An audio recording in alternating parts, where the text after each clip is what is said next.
afternoon. I apologize for the late start.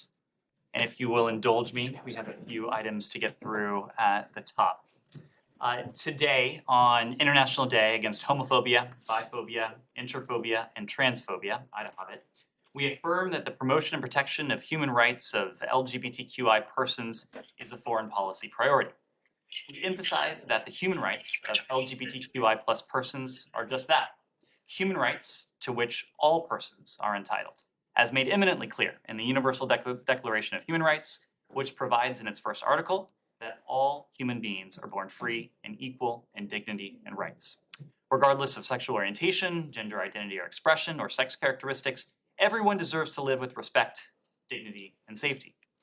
The United States commits to doing our part to promote and advance the human rights of LGBTQI plus persons globally and to end discrimination and violence against LGBTQI plus persons. We will capitalize on commitments made during President Biden's Summit for Democracy and the Year of Action to encourage positive reforms. Together with inclusive democracies, multilateral institutions, and civil society organizations around the world, we will continue to work toward a world where no one lives in fear because of who they are or whom they love. This week, we mark the occasion of Vesak Day, joining Buddhists around the world in celebration of a day honoring the life, legacy, and teachings of Buddha. This occasion also provides us with an opportunity to acknowledge the contributions of Buddhist communities around the world, communities that have helped to build a better world for people of all faith traditions. Let us all recommit ourselves to upholding the timeless values of tolerance, compassion, and respect that are imbued in the Buddhist faith. Happy Buddha Purnima. Next, the international community has witnessed horrific atrocities perpetrated by Russia's forces since President Putin launched his devastating and unjustifiable war of choice against Ukraine. We are working through partnerships with U.S. academia and the private sector to assist current and future quests for justice following months of fighting and mounting evidence of these widespread, large-scale atrocities that have been committed. To ensure that crimes committed by Russia's forces are documented and perpetrators are held accountable, today we have launched a new conflict observatory for Ukraine. The program will capture, analyze, and make publicly available open source information and evidence of atrocities, human rights abuses, and harm to civilian infrastructure, including Ukraine's cultural heritage. Forthcoming reports will be posted on the program's website, conflictobservatory.org. The information collected by the Conflict Observatory will be a resource for the world to see the deplorable and brutal actions of Russia's forces against the Ukrainian people. It will shine a light on atrocities and is intended to contribute to eventual prosecutions in Ukraine's domestic courts, courts in third-party countries, U.S. courts, and other relevant tribunals. It will provide information to refute Russia's disinformation campaigns and expand the range of our and our partners' accountability mechanisms. However long it takes, we are committed to seeing that justice is served. In Guatemala yesterday, President Giammattei chose to reappoint Maria Consuelo Porras, Argueta de Porras, as Attorney General despite her record of facilitating corruption. This is a step backward for Guatemalan democracy, transparency, and rule of law, a step that will hurt the people of Guatemala. During her tenure, Attorney General Porras has worked to dismantle Guatemala's justice sector, protect corrupt actors, and perpetuate impunity. She has a documented record of obstructing and undermining anti-corruption investigations in Guatemala to protect her allies and gain undue favor. Porras' pattern of obstruction includes reportedly ordering prosecutors in Guatemala's public ministry to ignore cases based on personal or political considerations and firing prosecutors who investigate cases involving acts of corruption. This corruption weakens the Guatemalan government's ability to reduce violence and stop narco-traffickers. It also slows down economic growth and scares away investments, robbing Guatemalans of jobs and opportunity, all of which are primary factors driving migration. Yesterday, as a result, we announced the public designation of the Attorney General under Section 7013C of the Department of State Foreign Operations and Related Programs Appropriation Act of 2022. This designation renders the Attorney General and her immediate family members ineligible for entry into the United States. We'll have more announcements about consequences for the bilateral relationship of this decision at the appropriate time, and will continue to robustly use our counter-corruption tools going forward. The United States is determined to stand with all Guatemalans in support of democracy and the rule of law and against those who would undermine these principles for personal gain. we call on the government of Guatemala to take serious, concrete steps to reverse democratic backsliding. And finally, on Monday, May 23rd, the United States will welcome the Organization of Islamic Cooperation, OIC, Secretary General His Excellency Hussein Brahim Taha, and the OIC delegation to Washington, D.C. for the inaugural U.S.-OIC Strategic Dialogue. The United States and the OIC have been close partners for decades, and we share enduring economic, social, cultural, and person-to-person ties with the organization and its 57 members. The launching of this dialogue is an important affirmation of our growing ties. The dialogue will be led on our side by our Bureau of Near Eastern Affairs Assistant Secretary Yael Lempert and other senior department officials. On Wednesday, May 25th, Secretary Blinken will meet with the OIC Secretary General.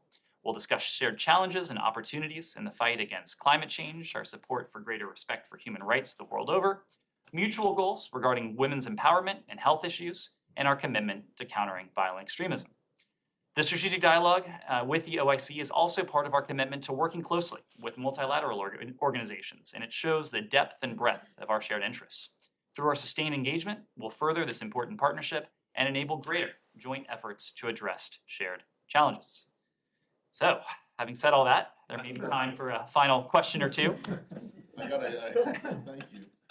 Let me see, I got a couple of very brief logistical ones, but they'll only be brief if you keep your answers. Okay. So, let me make that appeal. Okay. Just one on this Ukraine observatory. Yes. I'm not quite, what exactly is new about, I mean, aren't you guys already doing this? Well, it's a new mechanism, and essentially we are providing millions of dollars worth of funding to our partners on the outside. Are you already providing millions of dollars of funding? Well, yes, to partners to work with the Ukrainian Prosecutor General, but this is a new mechanism, and it's a new mechanism that will encompass the efforts of some of our key partners, including Yale, including ESRI, Planetscape AI, the Smithsonian Cultural Rescue Initiative. And these groups, these institutions or groups weren't involved before? You would have to ask them about their level of involvement before, but this is the first time we've launched a portal like this that will not only be a mechanism by which the department can work with these outside organizations to collect, to analyze, to document, but also importantly to share the findings that together we're able to uncover. And just as I said, they will be shared publicly on the website. But I think you've said almost the exact same thing as it relates to the collection of war crimes evidence in the past. So anyway, it's fine that you have a new mechanism. I just want to know if there's, I mean, fundamentally you're still doing the same thing, right? We have been engaged in the work through a variety of mechanisms and efforts to collect, to document, to analyze, to share evidence of potential atrocities, potential war crimes with relevant prosecutors, with relevant state entities, with relevant organizations. But this is the first time that these partners will have come together and to share those findings so that not only the public can see it, to shine a spotlight on what Russia's forces are doing in Ukraine, but so that relevant authorities in areas of appropriate jurisdiction, including within Ukraine, potentially including within the United States, so that prosecutors can potentially even build criminal cases based on the material that is published online. Okay. On the Afghan embassy and consulates, that I pointed out to you earlier. We will get you updated information on that. Do you know why, off the top of your head, the U.S., I mean, the Afghan mission to the UN is not included?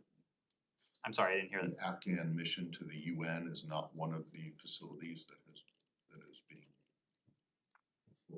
seized, taken control. I don't have any more details to share, but if we do, we'll let you know. On the Secretary's meeting tomorrow with the Turkish Foreign Minister, are you guys more, less, or the same concerned about what President Erdogan's position is on Finland and Sweden? Well, you heard the Secretary speak to this over the weekend in Berlin. And the Secretary was in Berlin to meet with his counterparts in the context of a NATO ministerial. He had an opportunity to meet with Foreign Minister Çavuşoğlu there, to speak with him. Other NATO members did as well. The Secretary, as you alluded to, Matt, will have an opportunity to see the Foreign Minister Çavuşoğlu, on the sidelines of the UN event tomorrow in New York City. What the Secretary said is that he, of course, and we, of course, won't characterize private conversations, but there was over the weekend, and there has been a strong consensus for bringing Finland and Sweden into the alliance if they so choose. The Secretary made the point that we are confident that we will be able to preserve that consensus should Finland, should Sweden formally apply for NATO membership. Of course, that has not yet happened. I know there is a perception that it may be a foregone conclusion, but precedent, protocol, procedure, all those P words are very important, especially in the world of diplomacy. So we'll reserve further comments until we hear additional. But there seem to be at best conflicting, if not absolutely contradictory positions coming from President and then President Erdogan, and then apparently the people who the Secretary and NATO Secretary General Stoltenberg have been, and the other foreign ministers have been talking to, because Erdogan's comments yesterday were very clear in raising an opposition. So are you still seeking clarification of the Turkish position? It is not for us to speak for the Turkish government, of course. It is for us. It is for us to speak as a member of the NATO alliance. And Secretary Blinken, who had the opportunity to sit in on the foreign ministerial discussions in Berlin over the weekend, came away with the same sense of confidence that there was strong consensus for admitting Finland and Sweden into the alliance if they so choose to join, and we're confident we'll be able to preserve that consensus. Daphne. I mean, everyone said yesterday that Swedish and Finnish delegations should not bother coming to Ankara to convince it to approve their NATO bid. I mean, I just don't understand how you're reconciling that. There's this consensus when Turkey's telling you not even to bother coming. Again, it is not for me to speak for the Turkish government or to characterize their position. What we can do is characterize what we heard inside the NATO ministerial, what we have heard in bilateral and multilateral, including in conversations as an alliance with our fellow NATO allies. There is strong consensus. There has been strong consensus for admitting Finland and Sweden if they so choose to join. And again, as you heard from the Secretary, we are confident we'll be able to preserve that consensus. Has Turkey asked for anything from the US in exchange for supporting their bids? Again, we're not going to read out private conversations. The Secretary did have a chance to see the Foreign Minister, Çavuşoğlu, in Berlin. He will have a chance to see him in New York City, and I'm certain these conversations will continue. Francesca. Just to follow up on that, you keep referring to the confidence that emerged from the meeting over the weekend, and we're referring to what President Erdogan said yesterday. So is that confidence still there, and what explains your confidence as the President Erdogan said the contrary publicly? I am explaining our confidence in the context of discussions that we have had bilaterally, multilaterally, and together as an alliance. Again, it is not for me to characterize the Turkish government's position. It is for us to characterize our position. You know where we stand. Should Finland and Sweden opt to apply for NATO membership, you have heard from a range of other NATO allies of their positions on this.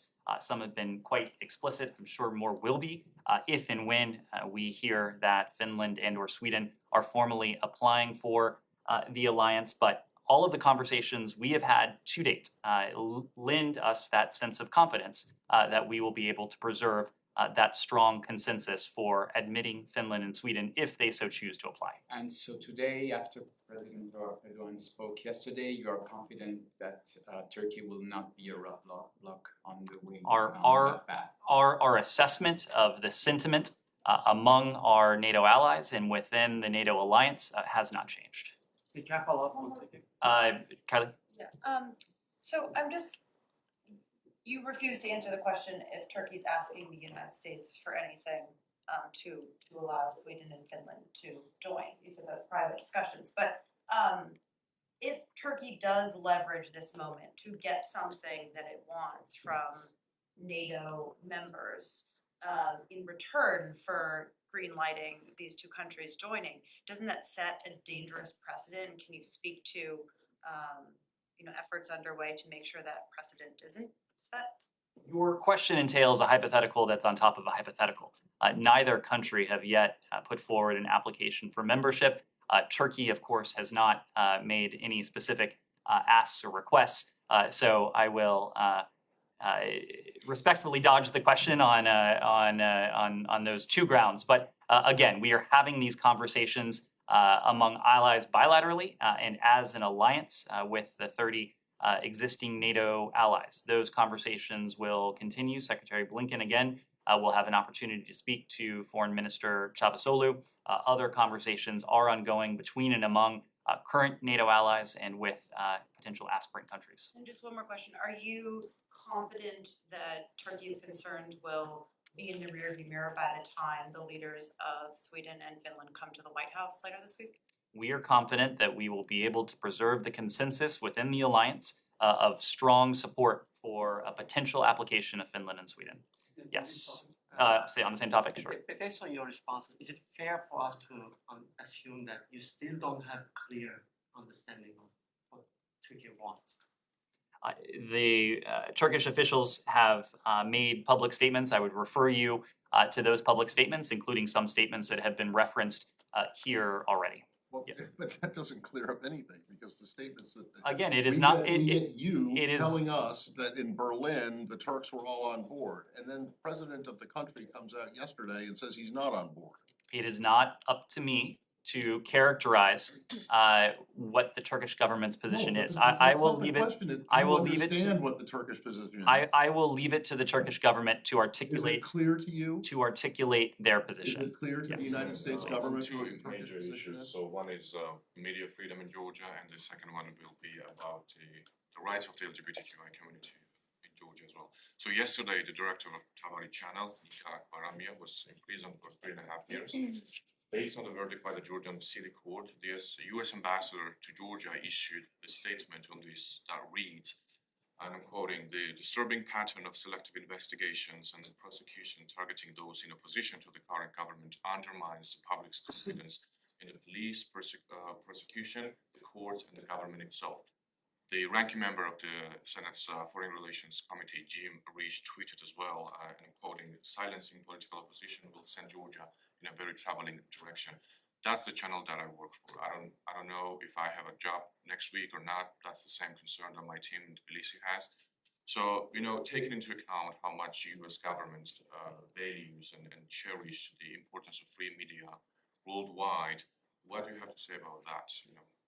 We have been quite clear, quite candid with our Georgian partners about the continued need to strengthen the pillars of democracy that we want to see bolstered in Georgia, that we want to see bolstered around the world. That includes democratic institutions, it includes the rule of law as well. And we'll continue to partner with the people of Georgia as they pursue a democratic, prosperous, peaceful, and Euro-Atlantic future. When it comes to media freedom, you have heard us consistently speak to the indispensability of a free, of an independent media the world over. Secretary Blinken just a couple weeks ago spoke to this in extended remarks at the Foreign Press Center here in Washington, D.C., where he extolled the virtue and really the necessity of a free and independent media, noting that over the past year, too many journalists have been repressed, too much of their work has been suppressed,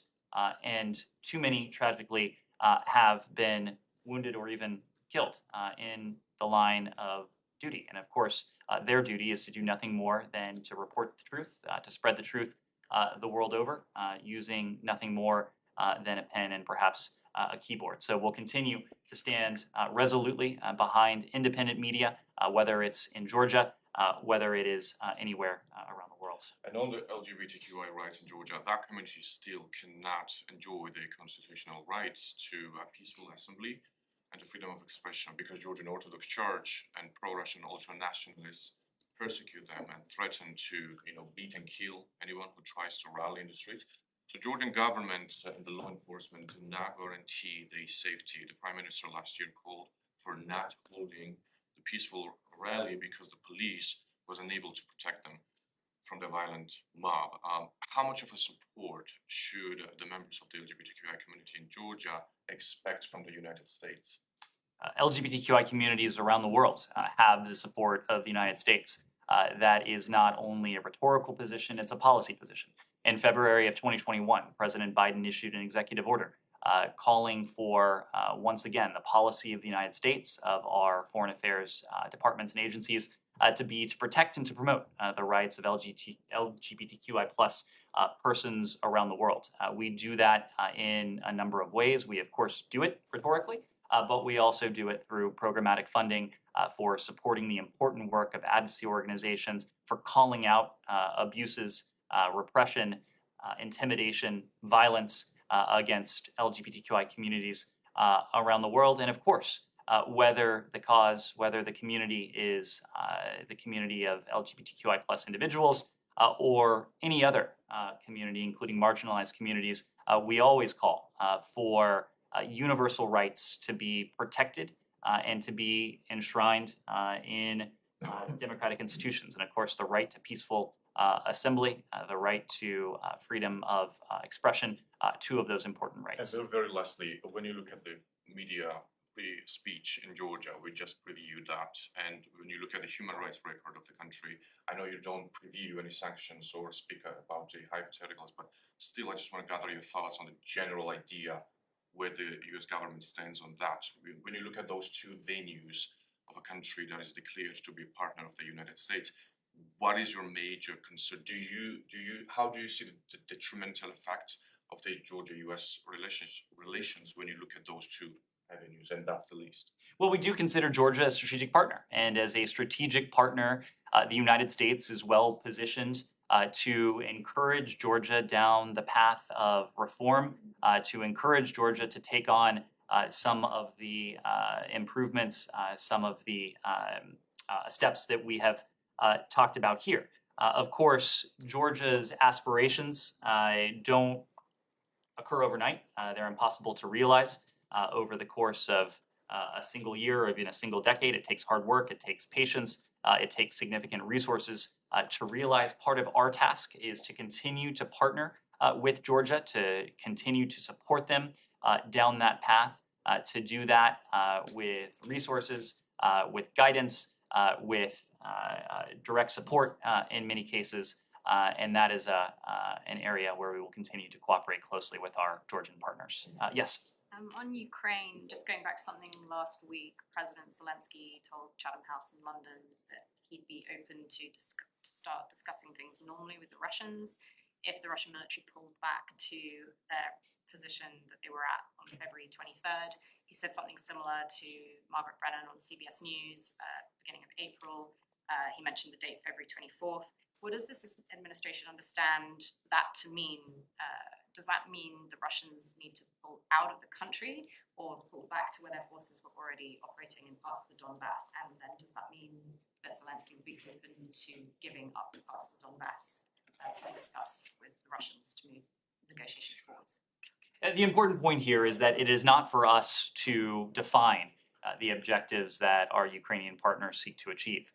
It is the task of the Ukrainian government, which is in turn expressing the will of the Ukrainian people. It's a democratically elected government, a representative government, and it is up to that government on behalf of the Ukrainian people to define what their objectives in pushing back on Russian aggression should be. It is our task to support our Ukrainian partners in every appropriate way we can, to strengthen their hand at the negotiating table, recognizing that at the moment there are not high-level negotiations to speak of. We have heard very clearly from our Ukrainian partners that there has been no significant progress, that the Russian Federation has remained intractable in its positions. And so, of course, what we are doing now is two things. One, as I said before, supporting and strengthening the hand of our partners in Kyiv. And two, simultaneously, is imposing the massive costs and consequences that we have warned the Kremlin about since late last year. And in doing so, it is our hope to generate the conditions where dialogue, where good faith diplomacy can take place, And of course, more so than the process, we are most concerned about the outcome, seeing to it that our Ukrainian partners are successful in seeing their objectives through. To do that, we will continue to provide them with security assistance. We will continue to provide them with economic assistance. We will continue to provide our Ukrainian partners, the Ukrainian people, with what they need with humanitarian assistance in the meantime as well. Yes. Just to follow to that, if your job is not to define their objectives, but it is to support your Ukrainian partners, excuse me, at what point does that stop for those objectives and that support? Is there a limit to what the U.S. is willing to back? The U.S. Wants what the Ukrainian people and the Ukrainian government wants. It is a Ukraine that is democratic, a Ukraine that is independent, a Ukraine that is sovereign, a Ukraine that is free. Now, the contours of that, the specific objectives, will have to be defined by the Ukrainian government. What those objectives are to them, how they want to pursue those at the negotiating table. Those are not questions for us. Those are questions for our Ukrainian partners to sort through. Yes, Michael. Yes, in the back. Oh yeah, thanks. So recently on this topic, the French President Macron implied that we should learn lessons from World War I and not punish Russia too severely. I was wondering if you could speak on the topic of whether the US and its European allies support the same in-game scenario in Ukraine. And then more broadly, if you could choose your most ideal, realistic in-game in Ukraine, what would that be? So I think your second question is just a clever way of asking the last question that was asked to me. It is not up to us to choose our ideal endgame. It is up to our Ukrainian partners to determine how they would like to see this conflict end. What we know is that they would, just like the United States, just like NATO, just like the international community, we would profoundly like to see this conflict end. We would like to see a cessation of the violence, a cessation of the bloodshed, a cessation of the atrocities that have inflicted the country of Ukraine over the past 82 days, owing to the brutality that Russia's forces are perpetrating against Ukraine's people, its state, and its government as well. Your first question. Possible fissures between the Europeans' idea of what an endgame scenario would be like and what the United States endgame is? We have any number of fora in which to discuss with our European partners and our European allies the long-term course of all of this. And I think there is no daylight between the United States and our European partners in the G7 and our European partners in the Quad, the European Quad, our European partners in the European Quint, our European partners at the EU, and our European partners more broadly, that we would like to see, and we know the Ukrainian people and government would like to see, and will see, a Ukraine that at the end of this conflict is free, it is independent, it is sovereign, and democratic. Yes. Yeah, different topic. Yes. Sure. Thank you, Ned. About the corona crisis in North Korea, it was reported that 3 North Korean cargo planes were carrying corona treatment medicine from China yesterday. Do you know that North Korea likes Chinese vaccines? What if North Korea requested assistance through COVAX? Will the United States agree with North Korea's, North Korea wants assistance through COVAX? Your question is, what has North Korea requested? Yeah. Well, unfortunately, to date, the DPRK has refused all vaccine donations from COVAX. I say it is unfortunate because we are deeply concerned about the apparent COVID outbreak within the DPRK, how it might affect the North Korean people, and the United States continues to support the provision of vaccines to the DPRK. We would like to see humanitarian, including medical relief, provided to the people of the DPRK. To that end, we strongly support and encourage the efforts of U.S. and international aid and health organizations in seeking to prevent and, as necessary, to contain the outbreak, the spread of COVID-19 in the DPRK, and to provide other forms of humanitarian assistance to the North Korean people. It is COVAX that determines allocations for the Pfizer vaccines. We have donated. Those are the brunt of the vaccines that we have donated.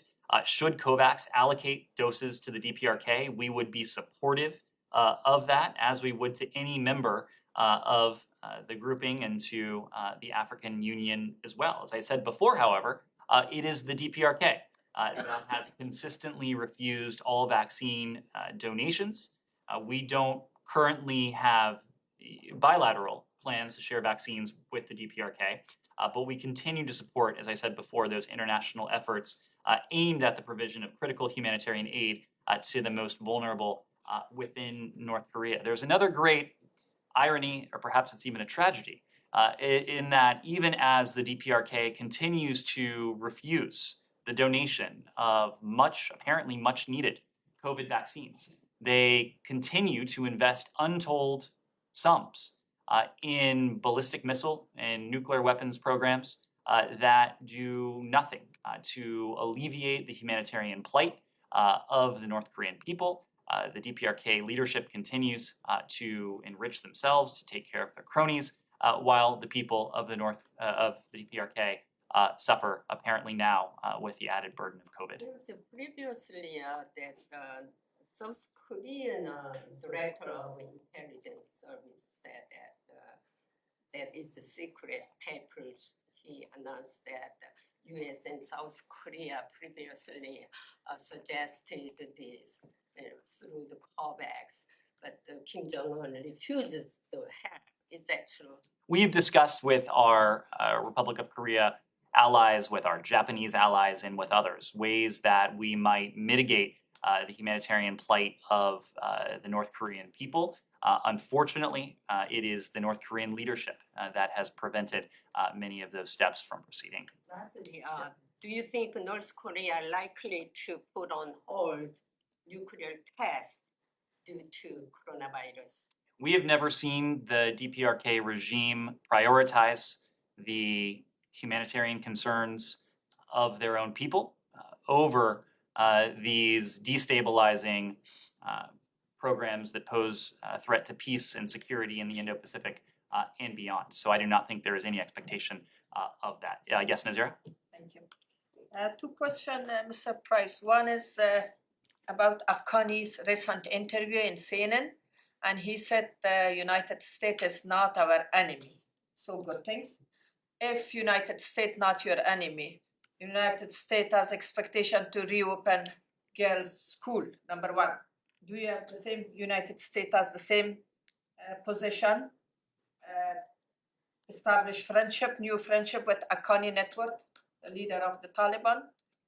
It is our position that the women and girls of Afghanistan, including those girls who have been denied the opportunity to attend post-secondary education for weeks now, it is our strong position. It is the position of countries around the world, as you may have seen in a statement that came out from the G7 and other multilateral statements as well, that these girls should have the opportunity to attend school, to build skills, to develop the capacity to improve their own lives, to improve the lives of their families, and ultimately the welfare and the livelihood of their communities and their country.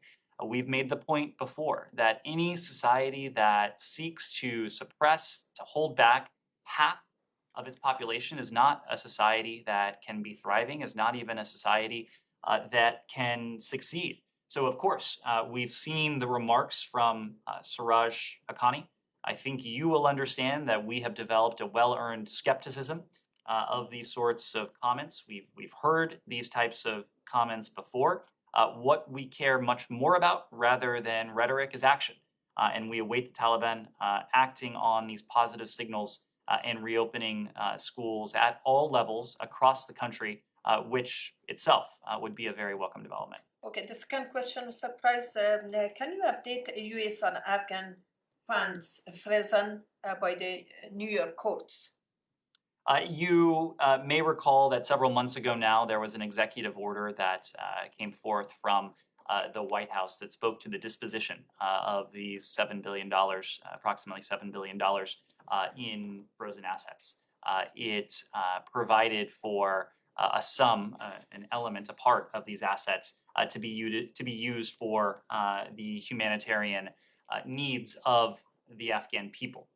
So that is something that we continue to work closely with our colleagues throughout the administration, including in the Department of Justice. But as you know, Nazira, we have continued to be the world's leader in terms of our humanitarian support to the people of Afghanistan, contributing hundreds of millions of dollars for education, for healthcare, for shelter, for food, for clean water, for sanitation, and for winterization projects at the appropriate time.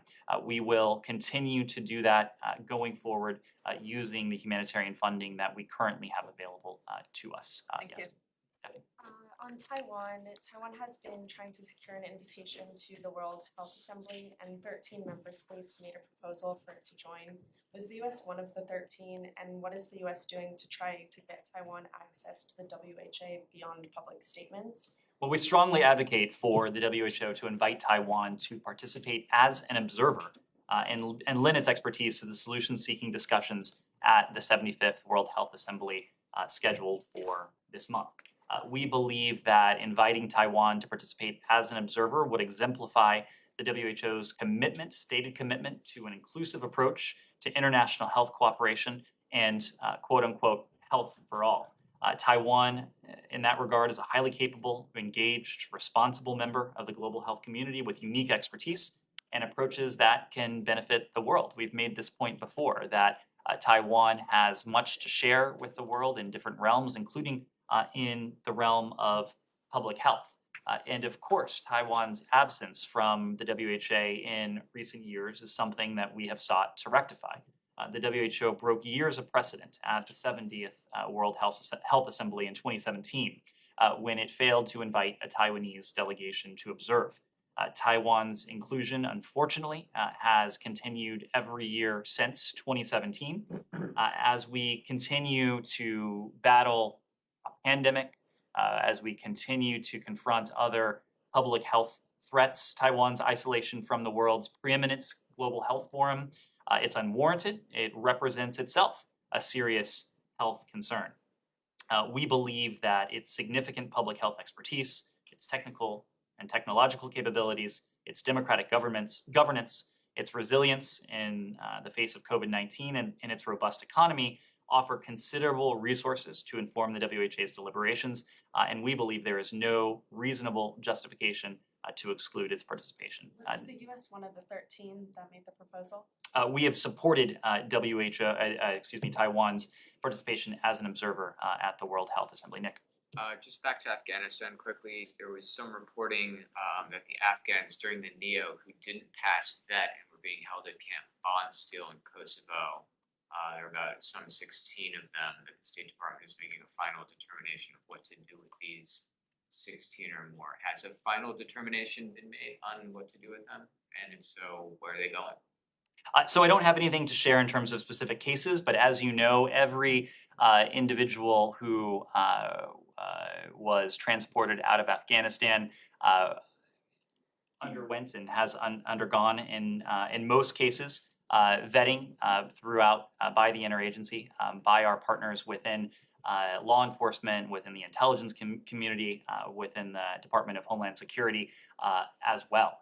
In some cases, there have been individuals who have required additional vetting. They have undergone that additional vetting at Camp Bondsteel. In many cases, that remains ongoing, but I just don't have anything to offer in terms of disposition. Yes? Follow up, is there a time limit on how long they can be held at Camp Bondsteel? Again, the vetting usually can take place fairly quickly. There will be limited cases that require a longer vetting period.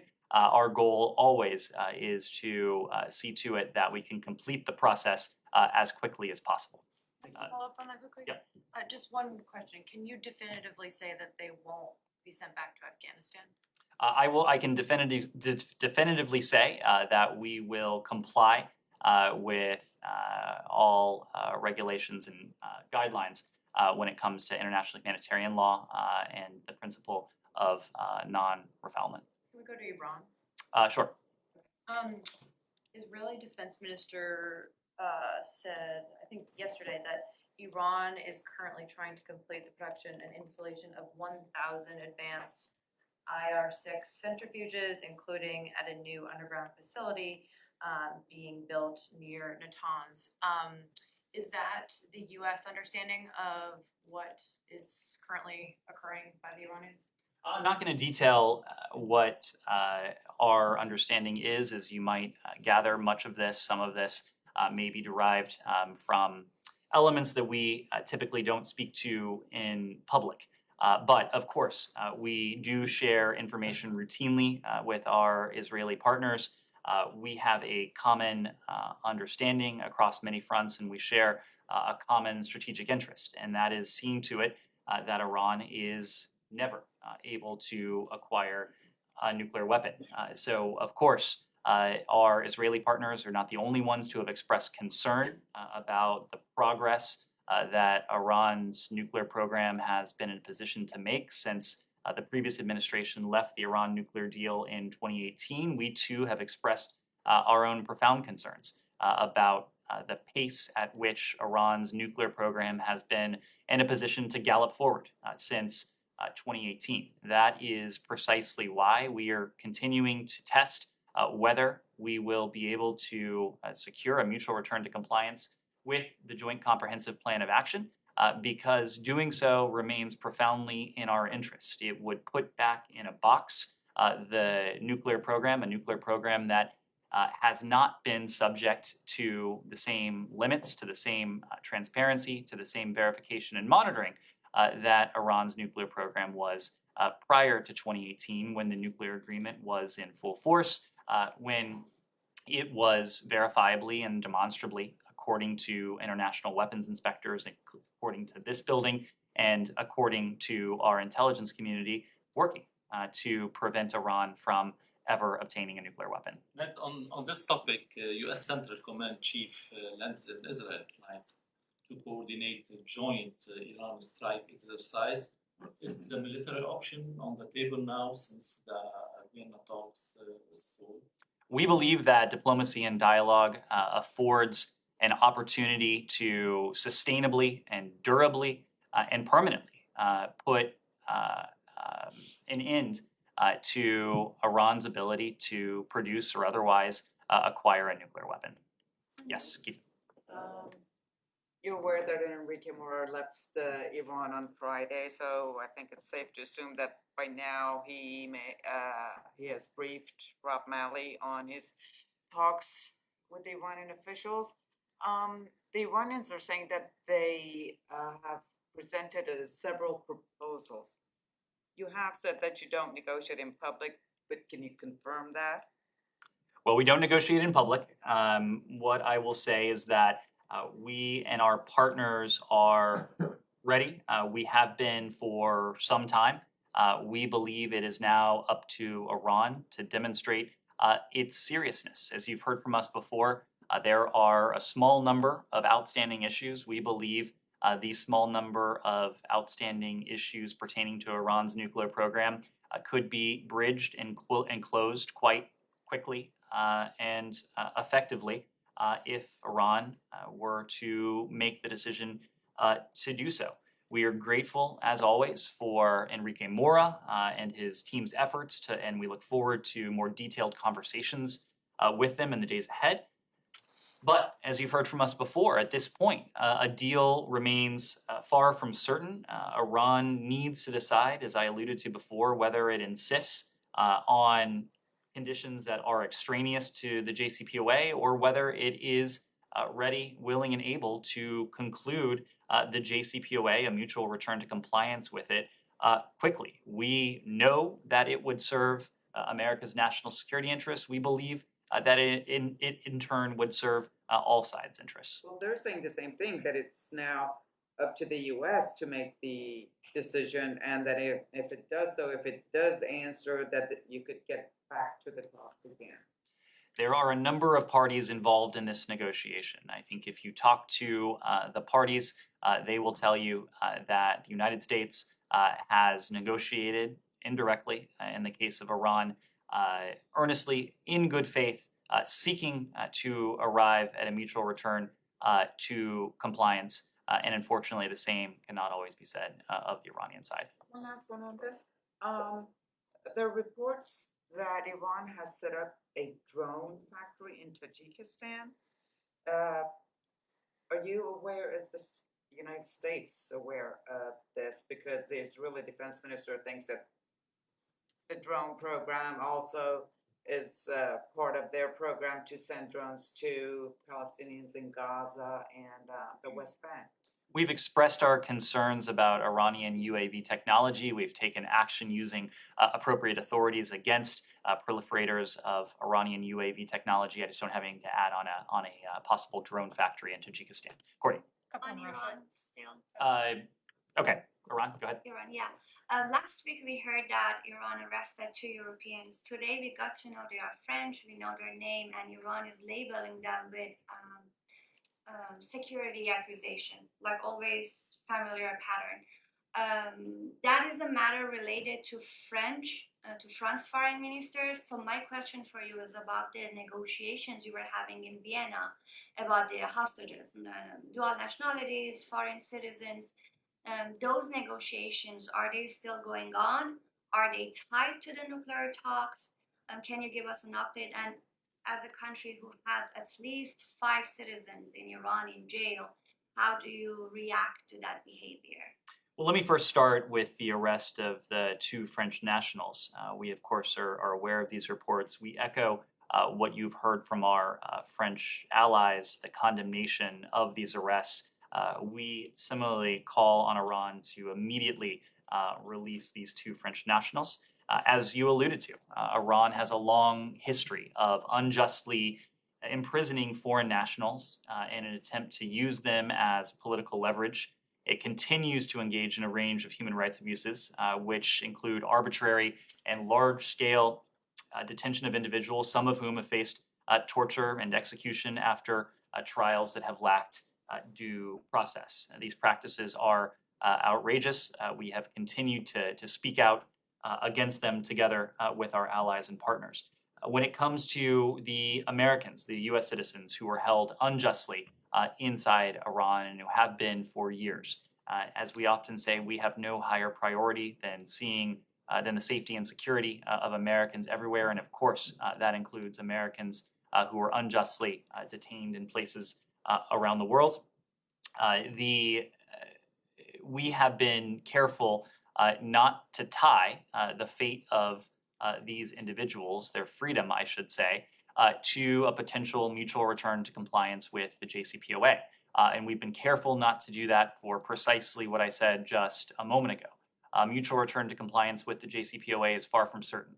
We want to see the return of our unjustly detained American citizens as a certainty.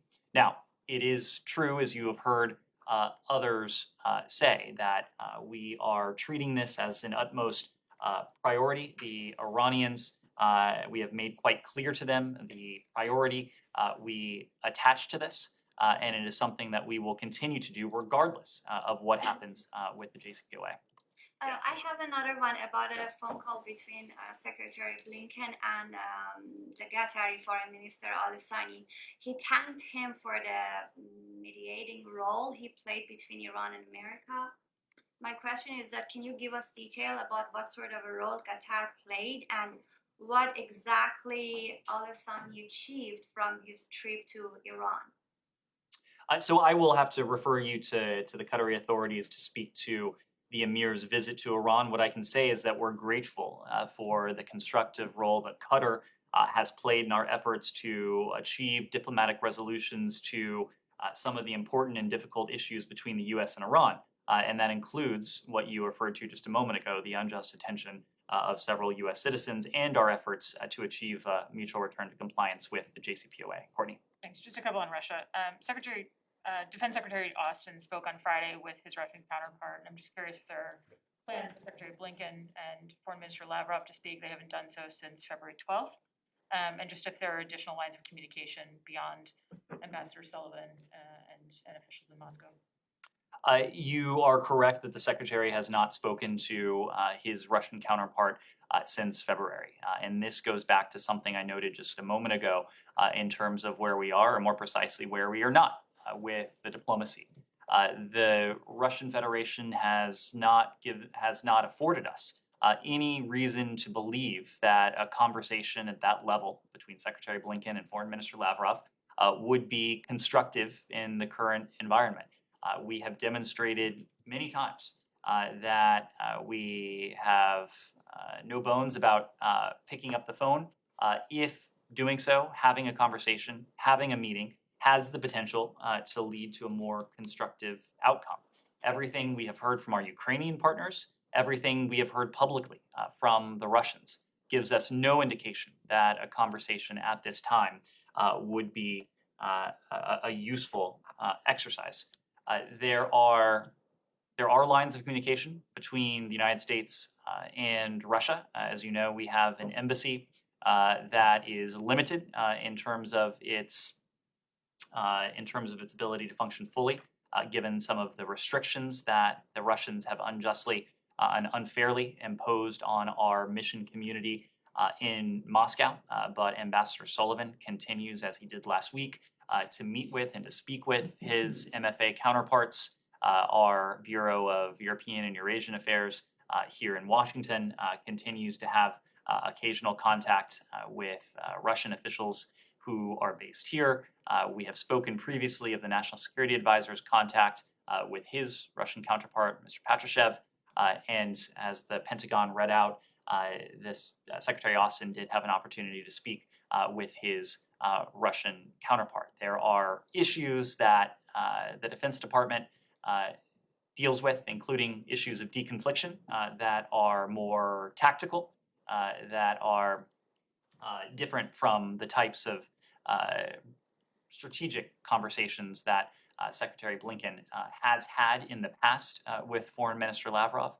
And if the conditions present themselves, and if we make the judgment that a conversation between them could advance the cause of a diminution of violence or easing the humanitarian plight of the Ukrainian people that they may have going forward. And can you just give us an update on the case of Brittany Griner? There's some talk of a possible prisoner swap with Victor Bout, for instance. Well, of course, I'm not going to get into, entertain that. But let me first speak generally to her case. You may have seen Ambassador Sullivan issued a statement earlier today. He made the point that it is unacceptable that for the third time in a month, Russian authorities have denied an embassy visit to Brittany Griner. A consular official was able to speak with her on the margins of her court proceedings on Friday. That consular official came away with the impression that Brittany Griner is doing as well as might be expected under conditions that can only be described as exceedingly difficult. But sporadic contact is not satisfactory. It also may not be consistent with the Vienna Convention to which Russia has subscribed. That is why we continue to urge the Russian government to allow consistent, timely consular access to all U.S. citizens detained in Russia in line with those very legal obligations, and to allow us to provide consular services for U.S. citizens detained in Russia. Among the issues that Ambassador Sullivan raises with his MFA counterparts are the cases of detained Americans. More broadly, I can confirm that Secretary Blinken had an opportunity in recent days to speak to the wife of Brittany Griner. He conveyed once again the priority we attach to seeing the release of all Americans around the world, including Brittany Griner in the case of Russia, Paul Whelan in the case of Russia. Those are Americans who we consider to be wrongfully detained. That has been a priority of Secretary Blinken since the earliest days of his tenure. He's had an opportunity to speak with the families of American hostages and detainees as a group, but he often does has one-on-one conversations with these families as well, and he was appreciative of the ability to speak to Brittany Griner's wife. Yes. I have a couple of questions on the Middle East. First, how will the U.S. delegation visit to UAE to offer condolences affect the relations between the two countries, and how can you describe the meeting between Secretary Blinken and UAE Foreign Minister yesterday? Well, as you know, Secretary Blinken did join the delegation that was led by the Vice President to offer condolences and to pay respects to Sheikh Khalifa and to honor his memory, his legacy in the context of his passing. The Vice President underscored the strength and the partnership between our countries and our desire to further deepen our ties in the coming months and years. Really, the visit itself was an opportunity to commemorate the life of Sheikh Khalifa and to congratulate His Highness Sheikh Mohammed bin Zayed on assuming the presidency of the United Arab Emirates. The Secretary did on Monday night, I believe it was, have an opportunity to have dinner with his Emirati counterpart. It was a session that, again, commemorated the life and legacy of Sheikh Khalifa and was held in that context, but they were able to discuss a number of substantive areas, both regional and bilateral issues. They discussed our joint efforts to reinforce the ceasefire in Yemen. They discussed the international emphasis on diffusing tensions in the West Bank and Jerusalem. They discussed our joint cooperation in countering Iran and the threat that it poses, and ways that we can build on what is already a strong partnership between our two countries. As you know, this is a relationship that Secretary Blinken has been fortunate to have had a lot of FaceTime in recent weeks. He saw his Emirati counterpart in the Negev for the summit focused on the Abraham Accords. We then later traveled to Morocco, where he saw his Emirati counterpart, but of course met with Mohammed bin Zayed, then the Crown Prince, to discuss the relationship, the valued and valuable relationship between the United States and the United Arab Emirates, and the conversation that he had with ABZ at dinner yesterday evening was an opportunity to build on those conversations and to look ahead to additional cooperation. I have two more, one on Libya. Any comment on the clashes in the capital Tripoli and the visit that the Prime Minister made?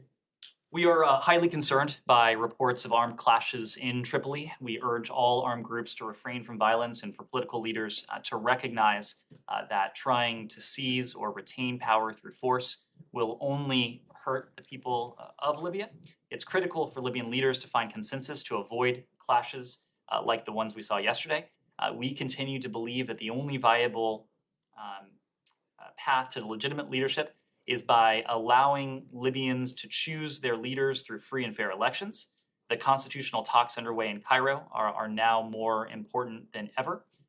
Members of the House of Representatives and the HSC gathered there must recognize that the continued lack of a constitutional basis leading to presidential and parliamentary elections on a realistic but aggressive timeframe is depriving Libyans of the stability and the prosperity they deserve. And finally, on Lebanon, any comment on the elections and results? And do you think that Hezbollah is weaker today than what was today? Well, we are pleased that the parliamentary elections took place on time in Lebanon without major security incidents. We encourage Lebanon's political leaders to recommit themselves to the hard work that lies ahead, to implement needed reforms to rescue the economy. We believe that part of that important work that lies ahead is government formation, a government that is responsible and responsive to the Lebanese people, that can undertake some of the reforms that have been called for, some of the reforms that are necessary, both in terms of international financial and lending institutions, but also more importantly, to address the humanitarian concerns of the people of Lebanon. Daphne? Just to clarify quickly on UAE, and then I have a question on Ethiopia. Did oil not come up during yesterday's visit? Again, I don't have additional details to read out. We have held discussions previously with Saudi Arabia and the UAE on a collaborative approach to managing potential market pressures stemming from Russia's invasion of Ukraine. We are committed to doing everything we can and to work with other countries to bring down the costs of energy for the American people and to make countries around the world more resilient to the type of to potential price shocks and to potential disruptions in energy supplies owing to Russia's invasion of Ukraine. And the Yes. Ethiopia question, sorry. Ethiopia, sure. Reuters reported yesterday that authorities in Ethiopia's Tigray region are forcing young people to join their army's fight against the central government by threatening and jailing relatives. Is this something the US is aware of, and are you concerned that the TPLF may be preparing for a possible resurgence in combat? Well, we certainly hope not. Our goal is to build on the humanitarian truce that was announced that was announced last month. We strongly support that humanitarian truce that the government of Ethiopia and the Tigray Regional Authority have committed to as well. We've seen a series of encouraging actions by the government of Ethiopia that we hope will lead and help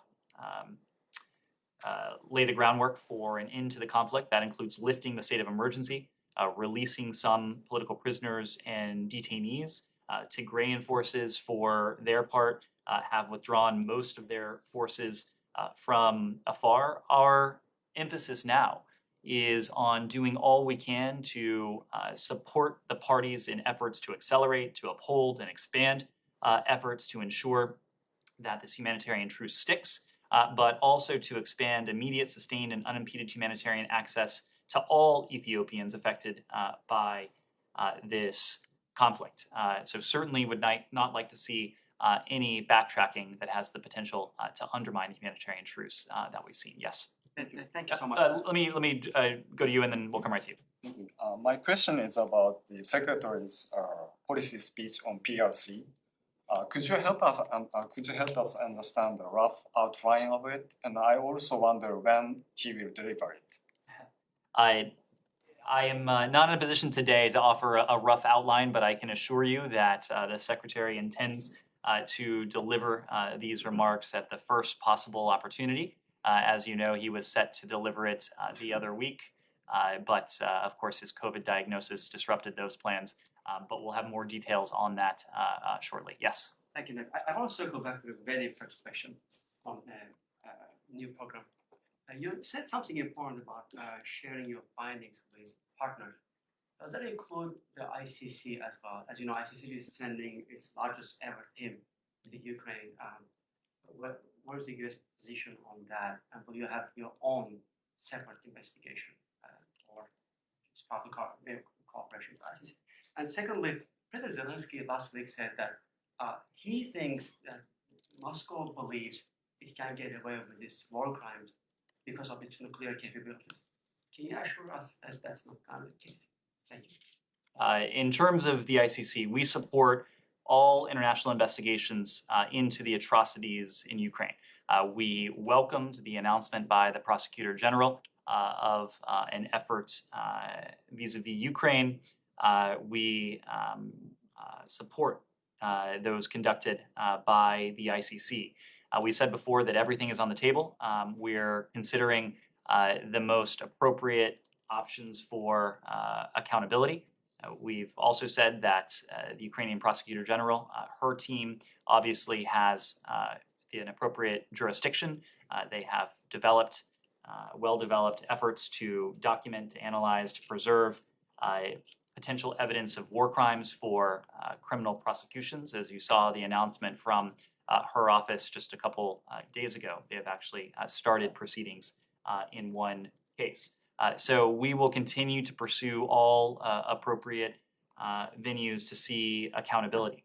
And accountability means accountability. And no country, no matter how large, how potentially powerful, what types of weapons they may have in their arsenal can escape accountability for the types of atrocities that we have seen Russia's forces perpetrate against the Ukrainian people. We have already made the assessment that Russia's forces have committed war crimes. Our task now is to support the important work of those who are seeking to build criminal cases against those who are responsible for this, whether at the tactical level or those who at much more senior levels may have given orders or may have been complicit in the war crimes that have occurred. Thank you all very much. Thank you.